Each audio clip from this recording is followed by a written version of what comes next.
Oi pessoal, tudo bom? Aqui é a Cat e no vídeo de hoje eu vou falar sobre literatura nacional, sobre o livro Novo Mundo em Chamas, do Victor Vável.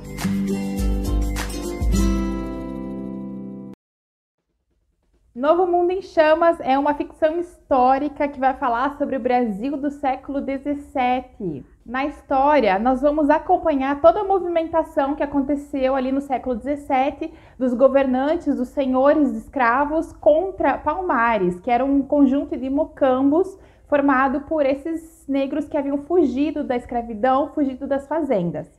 Essa movimentação começa a acontecer porque os governantes, os senhores ali da região, percebem que Palmares está se tornando muito poderosa, muito independente, fazendo comércio próprio, e ela vai se tornar uma ameaça para os interesses deles e para as regras sociais estabelecidas e vigentes.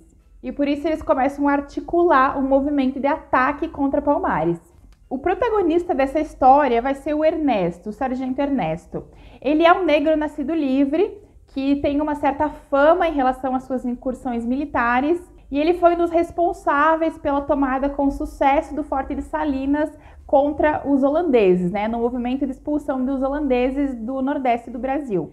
Logo depois dessa batalha, o Ernesto quer viver uma vida tranquila. Ele cansou de guerra, ele tem um filho pequeno, tudo que ele quer é ir para essa propriedade do avô dele, viver em paz. Mas essa paz do Ernesto não dura muito, porque logo ele vai ser convocado para essa missão contra Palmares.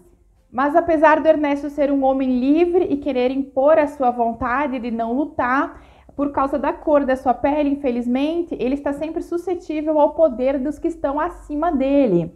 E se ele se negar a liderar essa incursão, o filho dele corre riscos.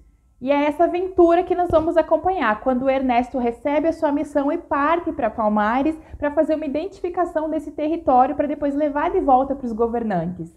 A gente vai acompanhar essa aventura dele indo até lá e também os confrontos que vão acontecer pelo caminho. E a lealdade do Ernesto vai ser posta em prova quando ele chegar em Palmares, quando ele conhecer essa população e entender a questão da liberdade. Esse é um romance histórico que realmente me levou para o século XVII, eu acreditei nessa narrativa, eu acreditei nos personagens. É um livro que tem uma ambientação muito realista, você entra na história e percebe que essas cenas descritas realmente poderiam ter acontecido e podem ter acontecido, inclusive. E é bem impossível você não entrar nesse livro e criar empatia por pelo menos um personagem. No meu caso, eu criei uma empatia muito grande por uma personagem chamada Teresa. A Teresa é uma escrava que passa por várias violências ao longo da história e era um personagem que eu estava torcendo por ela desde o início, do início até o final. Eu queria muito, eu desejava muito que a Teresa encontrasse a sua liberdade.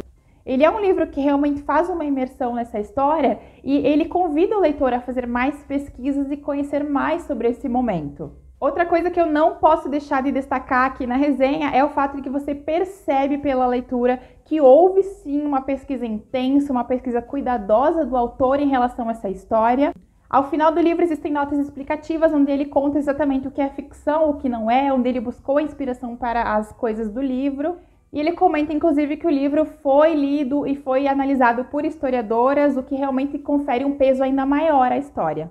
Além de ser um livro incrível, eu acho que ele é muito importante exatamente pelo fato de trazer para o leitor, de forma ficcional, um pouco mais da história do Brasil. Acho que a literatura de ficção é uma maneira muito interessante e muito didática de você levar para o leitor momentos da história do Brasil que nem sempre a gente acaba conhecendo na escola.